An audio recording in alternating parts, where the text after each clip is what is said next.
Hello hi guys, good morning. देखो, जैसा कि अपन कल की क्लास में एक्सरसाइज 5 के 14 एग्जाम्पल है वो क्या कर चुके हैं, कंप्लीट कर चुके हैं। आज की क्लास में अपन नेक्स्ट एग्जाम्पल नंबर 15 के बारे में बात करते हैं। देखो, हमें क्या दे रखा है नेक्स्ट एग्जाम्पल।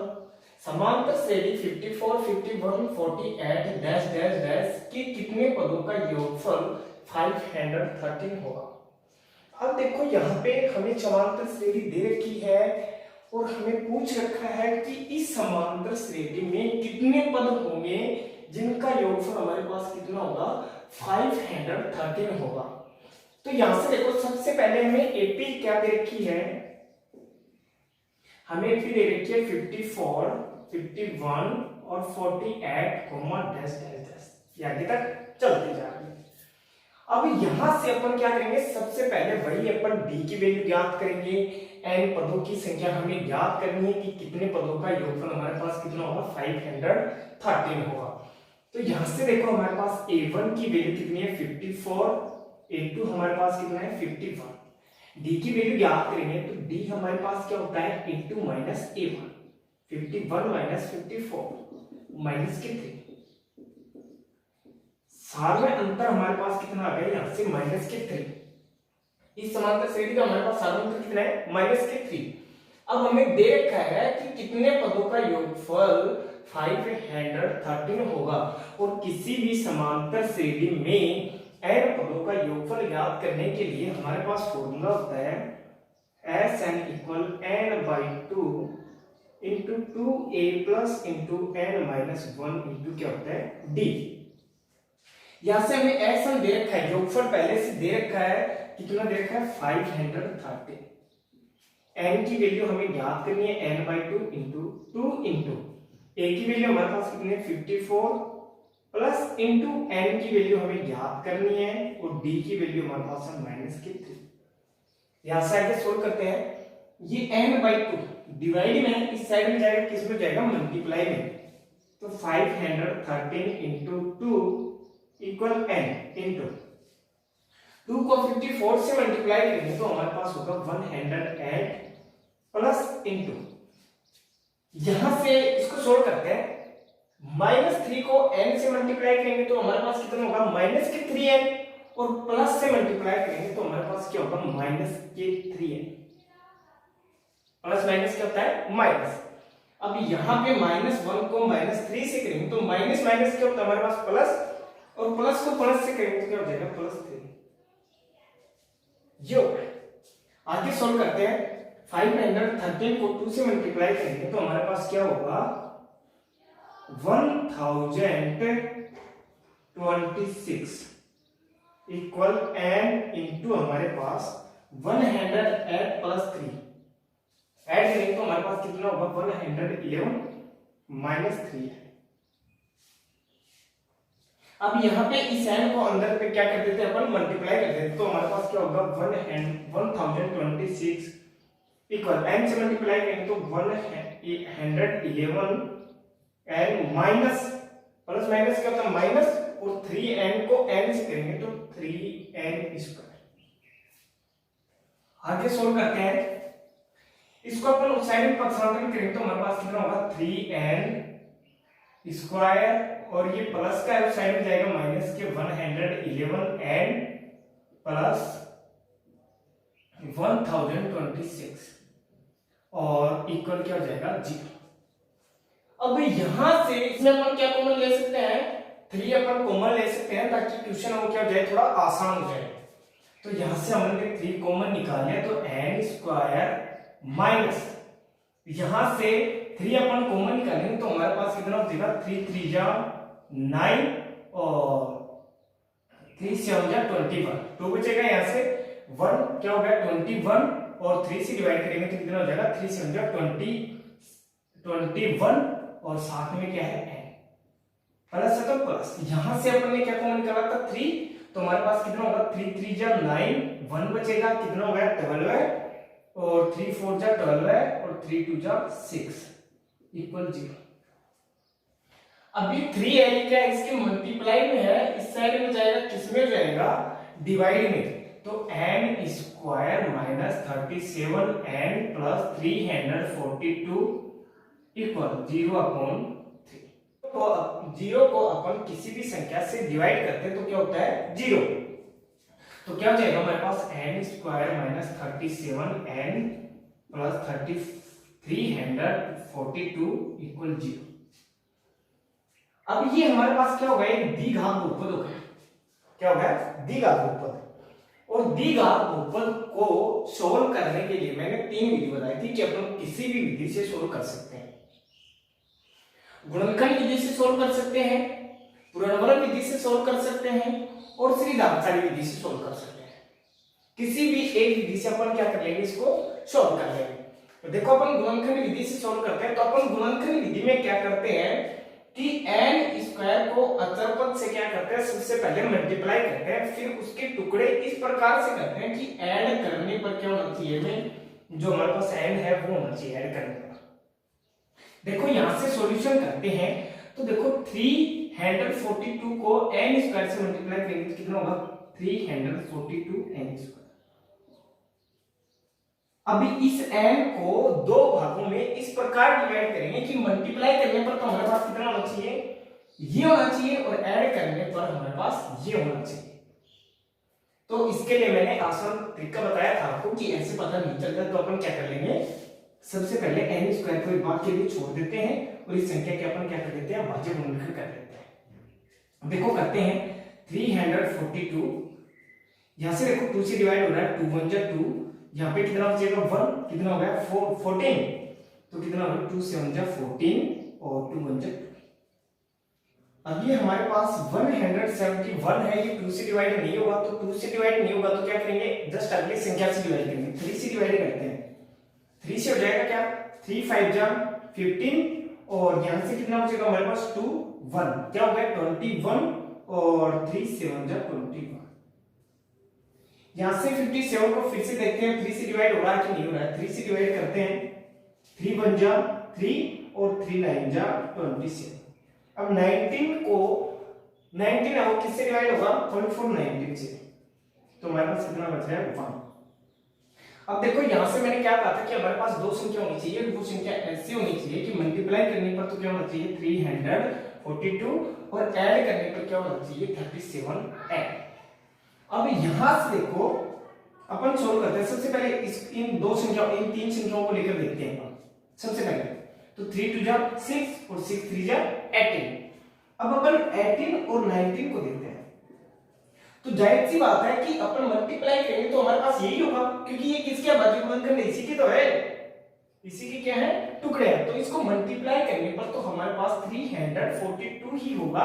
लेकिन अपन देखते हैं कि इन दोनों संख्याओं को ऐड करने पर हमारे पास 37 हो रहा है कि नहीं हो रहा है। देखो ऐड करते हैं तो हमारे पास कितना होगा 37।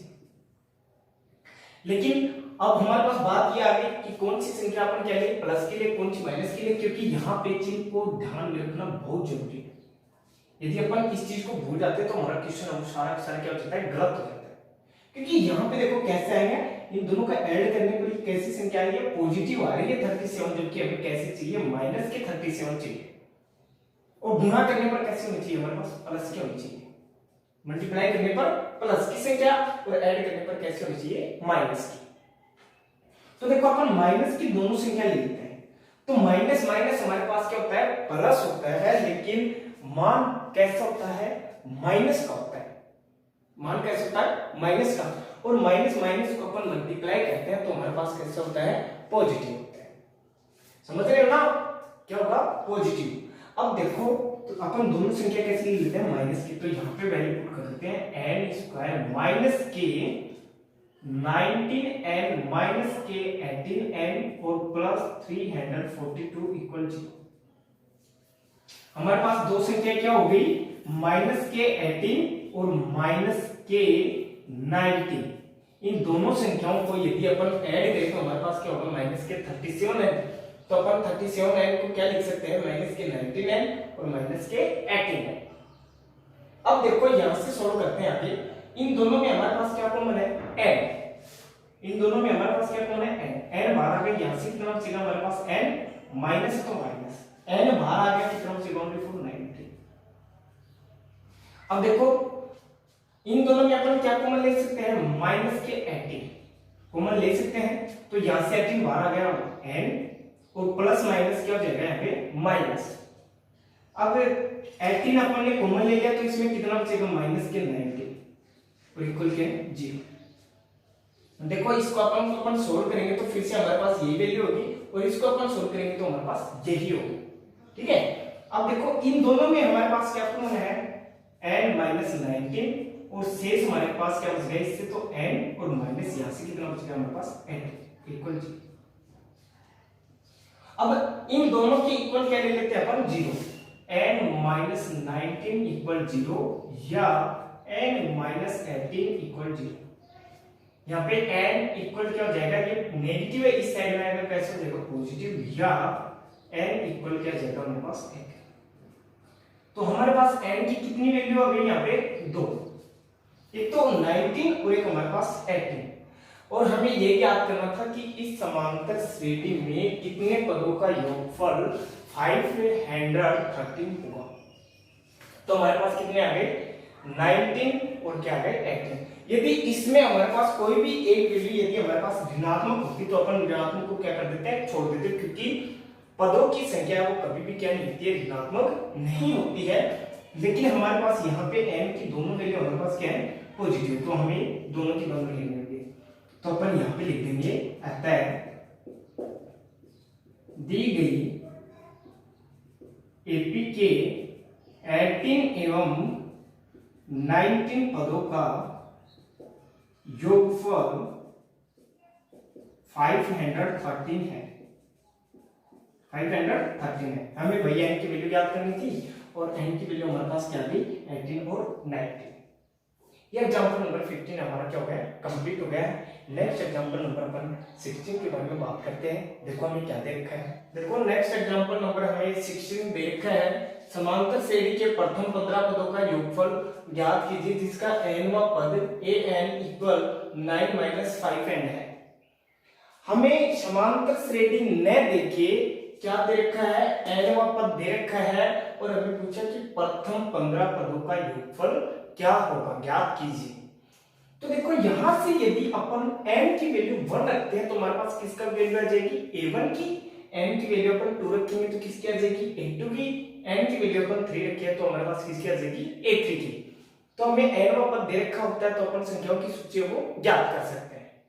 ज्ञात कर सकते, सबसे पहले अपन क्या करेंगे, संख्या की सूची ज्ञात करनी। तो यहाँ पे a1 हमारे पास कितना हो जाएगा, 9 माइनस 5 इंटू 1।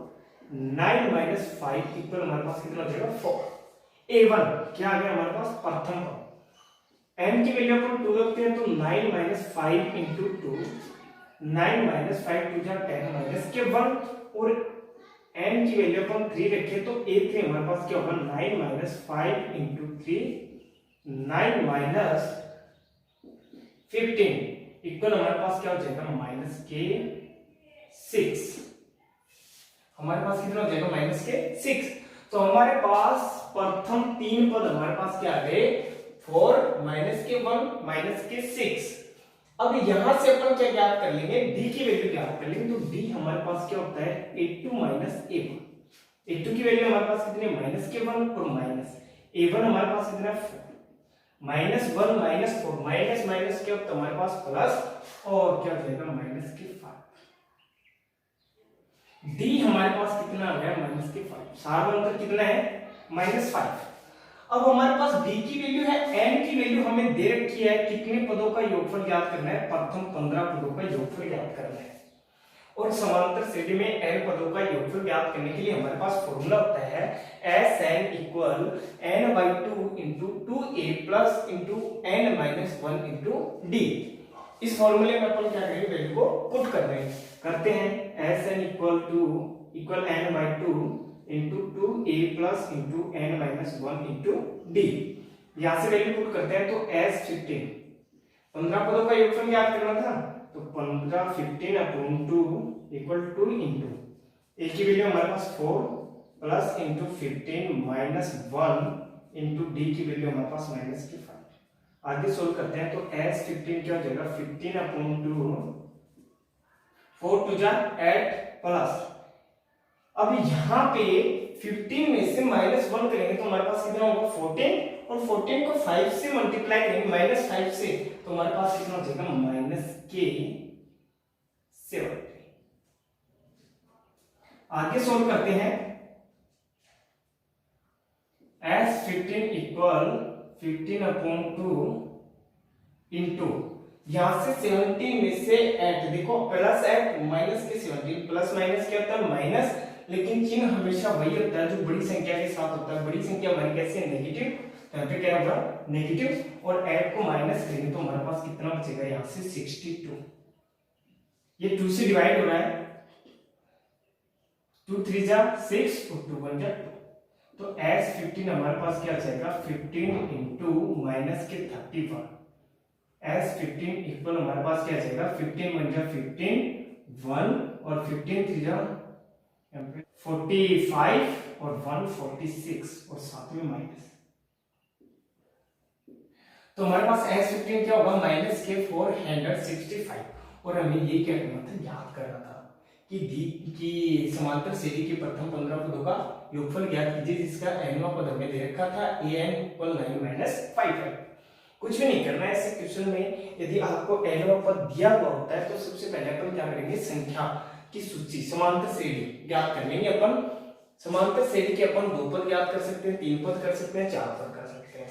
उसके मध्य से अपन क्या करेंगे, d की वैल्यू निकाल लेंगे। n की वैल्यू हमें दी हुई है कि 15 पदों का योगफल ज्ञात करना है, और किसी भी समांतर श्रेणी में n पदों का योगफल ज्ञात करने के लिए हमारे पास फॉर्मूला होता है Sn = n/2 * 2a + n - 1 * d। इस फॉर्मूले में अपन क्या करेंगे, वैल्यू को पुट कर देंगे और हमारे पास क्या जाएगा, योगफल निकल के आ जाएगा।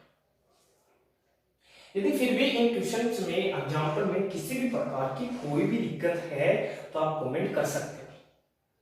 देखो नेक्स्ट एग्जांपल नंबर 17 के बारे में बात करते हैं। हमें क्या एग्जांपल नंबर 17 हमें दे रखा है, यदि किसी समांतर श्रेणी के प्रथम 7 पदों का योग 49 है और प्रथम 17 पदों का योग 289 है तो उसके n पदों का योगफल ज्ञात कीजिए। अब देखो हमें योगफल दे रखे हैं, 2 योगफल दे रखे हैं, एक तो 7 पदों का योगफल दे रखा है और एक 17 पदों का योगफल दे रखा है। तो इसको सोल्व करते हैं। देखो किस प्रकार से करते हैं, 7 पदों का योगफल, और योगफल होता क्या है Sn, लेकिन पदों की संख्या हमने दे रखी है 7, तो S7 हमारे पास कितना दे रखा है 49, 49 दे रखा है। और किसी भी समांतर श्रेणी में n पदों का योगफल ज्ञात करने के लिए हमारे पास फॉर्मूला होता है Sn = n/2 * 2a + n - 1 * d। n की वैल्यू हमें कितनी दे रखी है 7, तो S7 हमारे पास क्या हो जाएगा 7/2 * 2 * a to a, तो S7 हमारे पास क्या हो जाएगा 7/2 * 2a + n की वैल्यू हमें दे रखी है 7 - 1 और d इक्वल कितना हमारे पास 14 है। S7 को अपन लिख सकते हैं, यहां से आगे सॉल्व करते हैं 7/2 इंटू क्या हो जाएगा 2a, और प्लस देखो हमारे पास 7 में से -1 करेंगे तो हमारे पास कितना होगा 6 और d 6d इक्वल हमारे पास कितना है 14 है। यहां से इन दोनों में अपन क्या कॉमन निकाल सकते हैं, 2 कॉमन ले सकते हैं, तो हमारे पास क्या हो जाएगा 7/2 इंटू 2 इंटू हमारे पास कितना हो जाएगा a + 3d इक्वल क्या है 14 है। 2 से 2 क्या हो गया कैंसिल। अब ये 7 क्या है मल्टीप्लाई में, साइड में किस में जाएगा डिवाइड में, तो a + 3d इक्वल हमारे पास क्या जाएगा 49/7, a + 3d इक्वल हमारे पास 49 को 7 से डिवाइड करेंगे तो 7 से 7 जा 49। ये हमने क्या दे दिया समीकरण नंबर फर्स्ट। S7 से हमारे पास वैल्यू आ गई a + 3d = 7। इसी प्रकार से हमें सेकंड क्या देखा था कि 17 पदों का योग हमारे पास कितना है 289, तो S17 इक्वल कितना देखा है 289, और S17 को अपन क्या लिख सकते हैं 17/2 फॉर्मूले में पुट करें तो 2a + इंटू n की वैल्यू हमें दे रखी है 17 - 1 और इंटू d कल 289। यहां से वही अपन सबसे पहले 17/2 इंटू 2a प्लस 17 में से -1 करेंगे तो हमारे पास कितना होगा 16d और इक्वल टू 189। यहां से भैया अपन क्या कॉमन ले सकते हैं, 2 कॉमन ले सकते हैं, तो 17/2 इंटू 2 कॉमन ले लिया, यहां से कितना बचेगा a plus 8d equal to 189। 2 से 2 कैंसिल, 17 अब देखो यहाँ पे क्या है भाई मल्टीप्लाई में, इस साइड में आएगा डिवाइड में, a plus 8d equal 289 upon कितना हो जाएगा 17। 289 को 17 से डिवाइड करें तो हमारे पास कितना बचेगा 17, तो a प्लस 8d इक्वल कितना हो जाएगा हमारे पास 17। समीकरण नंबर 2। अब हम समीकरण नंबर 1 व समीकरण नंबर 2 से अपन क्या कर लेंगे, a और d की वैल्यू अपन ज्ञात कर लेंगे। देखो सबसे पहले अपन a और d की वैल्यू ज्ञात करते हैं, तो a प्लस 3d इक्वल 7 समीकरण नंबर फर्स्ट, और सेकंड हमारे पास क्या है a प्लस 8d इक्वल 7। वही अपन विलोपन विधि से सोल्व करते हैं, पॉजिटिव क्या हो जाएगा नेगेटिव, पॉजिटिव कैसे हो जाएगा नेगेटिव, पॉजिटिव कैसे हो जाएगा नेगेटिव। यहां से a से क्या होगा हमारे पास कैंसिल, यहां से 3d में से -8d करेंगे तो हमारे पास कितना होगा -5d, और इक्वल 7 में से 17 को माइनस करेंगे तो हमारे पास -10। यहां से -5 देखो यहाँ पे क्या है मल्टीप्लाई में है, इस साइड में आएगा किस में जाएगा डिवाइड में, तो d हमारे पास क्या हो जाएगा -10 अपॉन -5, माइनस से माइनस कैंसिल और 5 2 जा 10। यहां से हमारे पास d की वैल्यू कितनी आ गई 2। ये d की वैल्यू अपन चाहे तो समीकरण नंबर फर्स्ट में रख ले या समीकरण नंबर सेकंड में, हमारे पास किसकी वैल्यू आ जाएगी d की। तो यहां से d का मान समीकरण नंबर 1 में रखने पर, समीकरण नंबर 1 हमारे पास क्या है a प्लस 3 इंटू d की वैल्यू कितनी रखनी है 2 इक्वल 7, तो a प्लस 3 2 जा 6 इक्वल 7, तो a की वैल्यू हमारे पास कितनी हो जाएगी 7 माइनस 6 इक्वल 1। a की वैल्यू हमारे पास कितनी है 1। अब हमारे पास a की वैल्यू है d की वैल्यू है, अब हमें ज्ञात क्या करना है उसके n पदों का योगफल ज्ञात कीजिए। तो समांतर श्रेणी में n पदों का योगफल ज्ञात करने के लिए वही हमारे पास फॉर्मूला होता है Sn equal n/2 into 2a plus into n minus 1 into d। a की वैल्यू है हमारे पास Sn, n पदों का योगफल ज्ञात करना है, तो Sn इक्वल क्या हो जाएगा n/2 इंटू 2 इंटू a की वैल्यू हमारे पास 1 प्लस इंटू n माइनस 1 और d की वैल्यू हमारे पास कितनी है भाई 2। आगे सोल्व करते तो Sn इक्वल क्या हो जाएगा n/2 इंटू 2, 2 1 जा 2 प्लस यहां से सोल्व करेंगे 2 को n से मल्टीप्लाई करेंगे तो 2n और 2 को -1 से करेंगे तो -2। यहाँ पे देखो 2 से 2 क्या हो गया कैंसिल, पॉजिटिव ये नेगेटिव, 2 से 2 कैंसिल, हमारे पास क्या बचेगा Sn इक्वल n/2 इंटू क्या बचेगा हमारे पास 2n, यहां से देखो 2 से 2 कैंसिल और Sn हमारे पास क्या हो जाएगा n को n से मल्टीप्लाई करेंगे तो हमारे पास क्या होगा n²। तो हमारे पास उसके n पदों का योगफल कितना हो गया n²। और हमें क्या करना था यही याद करना था। देखो इस प्रकार के क्वेश्चन में अपन क्या करेंगे, यदि आपको दो योगफल दे रखे तो अपन क्या करेंगे उन दोनों योगफल के मध्य से अपन सबसे पहले a और d की वैल्यू अपन ज्ञात कर लेंगे। उसके बाद में यदि आपको यहाँ पे n व पद न देके n पदों का न पूछ के किसी भी पदों का पूछ ले, जैसे आपको 15 पदों का पूछ ले, 12 का पूछ ले, 11 का पूछ ले, 19 का पूछ ले, तो अपन n की वैल्यू क्या रख देते वही रख देते। लेकिन हमें कितने पदों का पूछा है यहाँ पे n पदों का, तो n की वैल्यू हमारे पास क्या होगी n ही होगी। तो Sn हमारे पास कितना आ गया n²। यदि फिर भी मैं बार बार बोल रहा हूं कि यदि फिर भी इन एग्जांपल में एक्सरसाइज में आपको किसी भी प्रकार की कोई भी प्रॉब्लम है तो आप कमेंट कर सकते हैं। बाकी बचे हुए एग्जांपल के बारे में अपन कल की क्लास में बात करेंगे। कल की क्लास में अपन एक्सरसाइज 5 के 3 एग्जांपल और बचे हैं वो क्या करेंगे अपन कंप्लीट करेंगे। उसके बाद में अपन नेक्स्ट क्लास में अपन न्यू एक्सरसाइज स्टार्ट करेंगे। Thank you so much.